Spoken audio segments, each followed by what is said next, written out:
नमस्ते दोस्तों, क्या आप तैयार हैं एक ऐसी अद्भुत यात्रा पर जाने के लिए जहां कल्पना और इतिहास एक साथ मिलते हैं? आज हम आपको सुनाने जा रहे हैं एक ऐसे महान सम्राट की गाथा जिनकी शक्ति और महत्वाकांक्षा ने तीनों लोकों को हिला दिया था। यह कहानी है राजा मंधाता की, जिन्हें त्रैलोक्य विजेता भी कहा जाता है। तो अपनी सीट बेल्ट बांध लीजिए, क्योंकि यह सफर आपको हैरान कर देगा। हमारी कहानी शुरू होती है सूर्यवंश के एक महान राजा युवनाश्व से। राजा युवनाश्व बहुत ही धर्मात्मा और प्रतापी थे, लेकिन उनके मन में एक ही दुख था, उन्हें कोई संतान नहीं थी। यह बात उन्हें अंदर ही अंदर खाए जा रही थी। उन्होंने कई यज्ञ किए, तपस्या की, लेकिन कोई फल नहीं मिला। एक दिन कुछ महान ऋषि, जिनमें च्यवन ऋषि प्रमुख थे, राजा युवनाश्व के राज्य में पधारे। राजा ने उनका खूब आदर सत्कार किया और अपनी व्यथा सुनाई। ऋषियों को राजा पर दया आ गई। उन्होंने एक विशेष यज्ञ का आयोजन किया, जिसका उद्देश्य था राजा को संतान प्राप्ति का वरदान देना। यज्ञ के अंत में ऋषियों ने एक पवित्र जल से भरा कलश तैयार किया, जिसे यज्ञ फल कहा गया। उन्होंने राजा से कहा कि यह जल उनकी रानी को पीना है, जिससे उन्हें एक तेजस्वी पुत्र प्राप्त होगा। कलश को एक सुरक्षित स्थान पर रख दिया गया, लेकिन होनी को कुछ और ही मंजूर था। रात के समय राजा युवनाश्व को बहुत प्यास लगी। अंधेरे में उन्होंने गलती से वही पवित्र कलश उठा लिया और सारा जल पी गए। सुबह जब ऋषियों को यह बात पता चली तो वे हैरान रह गए, लेकिन उन्होंने कहा, चिंता न करें राजन, ईश्वर की इच्छा यही है। आपको स्वयं ही एक पुत्र प्राप्त होगा जो अत्यंत पराक्रमी और यशस्वी होगा। और सचमुच कुछ समय बाद राजा युवनाश्व के पेट से एक अद्भुत बालक का जन्म हुआ। यह कोई साधारण जन्म नहीं था, यह एक चमत्कार था। ऋषियों ने उस बालक को मंधाता नाम दिया, जिसका अर्थ है जो मुझे धारण करता है। जन्म से ही उनमें अद्भुत तेज और दिव्यता झलकती थी। ये बालक कोई और नहीं, स्वयं भगवान विष्णु के अंश थे। मंधाता का बचपन भी किसी कहानी से कम नहीं था। वे बचपन से ही अत्यंत बुद्धिमान, साहसी और धर्मपरायण थे। उनकी आंखें ऐसी थीं मानो उनमें सूर्य का तेज समाया हो। वे खेल खेल में ही बड़े बड़े योद्धाओं को मात दे देते थे। उनके गुरुओं ने उन्हें वेद, शस्त्र विद्या और राजधर्म का ज्ञान दिया। मंधाता भगवान विष्णु के अनन्य भक्त थे। वे घंटों ध्यान में लीन रहते और भगवान का स्मरण करते। उनकी भक्ति इतनी गहरी थी कि स्वयं भगवान विष्णु उनसे प्रसन्न हुए। कहा जाता है कि भगवान ने उन्हें दिव्य अस्त्र शस्त्र प्रदान किए, जिनमें विष्णु चक्र और कौमोदकी गदा जैसे शक्तिशाली हथियार शामिल थे। इन अस्त्रों की शक्ति इतनी थी कि वे पल भर में बड़े बड़े शत्रुओं का नाश कर सकते थे। मंधाता ने अपनी युवावस्था में ही यह सिद्ध कर दिया था कि वे एक असाधारण शासक बनेंगे। उनकी प्रजा उन्हें बहुत प्रेम करती थी, क्योंकि वे न्यायप्रिय और दयालु थे। उन्होंने अपने राज्य में सुख, शांति और समृद्धि लाई। उनकी ख्याति दूर दूर तक फैलने लगी। जब मंधाता बड़े हुए और उन्होंने राजपाट संभाला, तो उनकी शक्ति और पराक्रम का कोई सानी नहीं था। उन्होंने अपनी दिव्य शक्तियों और अदम्य साहस से पूरी पृथ्वी को अपने अधीन कर लिया। उन्होंने एक के बाद एक राज्यों को जीता, लेकिन उनका उद्देश्य केवल विजय प्राप्त करना नहीं था, बल्कि धर्म की स्थापना करना था। मंधाता ने चक्रवर्ती सम्राट बनकर सागर से सागर तक का शासन किया। उनका साम्राज्य इतना विशाल था कि सूर्योदय से सूर्यास्त तक उनकी पताका फहराती थी। उन्होंने हिमालय से लेकर कन्याकुमारी तक और पूर्व से पश्चिम तक सभी दिशाओं में अपनी विजय पताका फहराई। उनके राज्य में कोई भी गरीब या दुखी नहीं था।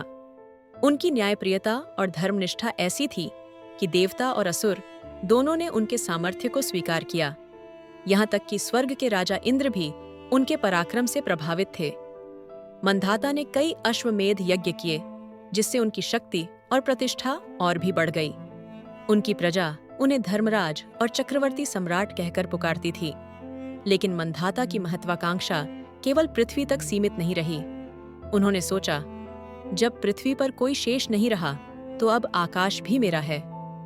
ये कोई अहंकार नहीं था, बल्कि एक योद्धा की अदम्य इच्छा थी, जो अपनी सीमाओं को तोड़ना चाहता था। मंधाता ने देवताओं के स्वर्ग पर चढ़ाई करने का निश्चय किया। यह एक ऐसा कदम था जिसकी कल्पना भी किसी मनुष्य ने नहीं की थी। देवताओं को लगा कि यह असंभव है, लेकिन मंधाता ने अपनी दिव्य शक्तियों और अस्त्रों के बल पर स्वर्ग की ओर प्रस्थान किया। देवताओं ने पहले तो उनका विरोध किया, लेकिन मंधाता की शक्ति इतनी प्रचंड थी कि कोई भी उनके सामने टिक नहीं पाया। उन्होंने अपनी भक्ति और पराक्रम से स्वर्ग के द्वार खोल दिए। उनका साम्राज्य इतना विस्तृत हुआ कि कहा जाता है उन्होंने स्वर्ग और आकाश पर भी अधिकार कर लिया। इसी कारण उन्हें त्रैलोक्य विजेता कहा गया, यानी तीनों लोकों पृथ्वी, आकाश और पाताल पर विजय पाने वाला। मंधाता ने स्वर्ग में भी न्याय और धर्म का शासन स्थापित किया। उन्होंने देवताओं और ऋषियों का सम्मान किया और यह सुनिश्चित किया कि तीनों लोकों में शांति बनी रहे। उनकी ख्याति इतनी बढ़ गई कि उनका नाम अमर हो गया। लेकिन भाग्य का नियम है कि हर शिखर के बाद पतन आता है। यह प्रकृति का अटल सत्य है। समय बीता और मंधाता के साम्राज्य में भी धीरे धीरे बदलाव आने लगे। उनकी अपार शक्ति भी काल के प्रवाह के सामने टिक न सकी। कहा जाता है कि एक बार मंधाता ने एक ऋषि से पूछा, क्या कोई ऐसा है जो मुझसे अधिक शक्तिशाली है? ऋषि ने उत्तर दिया, हाँ राजन, एक राक्षस है जिसका नाम लवण है, वह आपसे अधिक शक्तिशाली है। मंधाता ने लवण को चुनौती दी, लेकिन लवण के पास भगवान शिव का दिया हुआ एक त्रिशूल था, जिससे उसे कोई नहीं हरा सकता था। मंधाता ने लवण से युद्ध किया, लेकिन वे उसे हरा नहीं पाए। यह उनके जीवन का एक महत्वपूर्ण मोड़ था। यह घटना उन्हें यह सिखा गई कि कोई भी शक्ति अनंत नहीं होती। अंततः राजा मंधाता भी मृत्यु के शाश्वत सत्य से बच न सके। उन्होंने अपने पुत्रों को राजपाट सौंपकर शांतिपूर्वक अपने प्राण त्याग दिए। आज भी मंधाता का नाम लिया जाता है एक ऐसे सम्राट के रूप में जिसने मनुष्य की सीमाओं को लांघकर आकाश तक पर विजय पाई थी। उनकी गाथा हमें सिखाती है कि शक्ति और साम्राज्य चाहे जितना भी हो, अंततः सबको समय के आगे झुकना पड़ता है। ये कहानी हमें यह भी बताती है कि महत्वाकांक्षा अच्छी है, लेकिन अहंकार नहीं। मंधाता की कहानी हमें यह भी सिखाती है कि भक्ति और पराक्रम से कुछ भी असंभव नहीं है। उन्होंने अपनी भक्ति से भगवान विष्णु को प्रसन्न किया और अपने पराक्रम से तीनों लोकों पर विजय प्राप्त की। उनकी कहानी हमें प्रेरणा देती है कि हमें अपने लक्ष्यों को प्राप्त करने के लिए कड़ी मेहनत करनी चाहिए, लेकिन साथ ही विनम्र और धर्मपरायण भी रहना चाहिए। यह कहानी बच्चों को साहस और भक्ति का महत्व सिखाती है, युवाओं को महत्वाकांक्षा और परिश्रम की प्रेरणा देती है, वयस्कों को जीवन के उतार चढ़ाव और समय के महत्व का बोध कराती है, इतिहास प्रेमियों को एक महान सम्राट के जीवन से रूबरू कराती है और मिथक प्रेमियों को एक अद्भुत पौराणिक कथा का आनंद देती है। अगर आपको यह पौराणिक कथा पसंद आई हो तो इस वीडियो को लाइक करें, अपने दोस्तों और परिवार के साथ शेयर करें और हमारे चैनल को सब्सक्राइब करना न भूलें, ताकि आप ऐसी और भी अद्भुत कहानियां सुन सकें। कमेंट में बताइए, आपको क्या लगता है, क्या इंसान सचमुच आकाश पर अधिकार कर सकता है या फिर यह केवल एक कल्पना है? आपके विचार जानना हमें बहुत पसंद आएगा।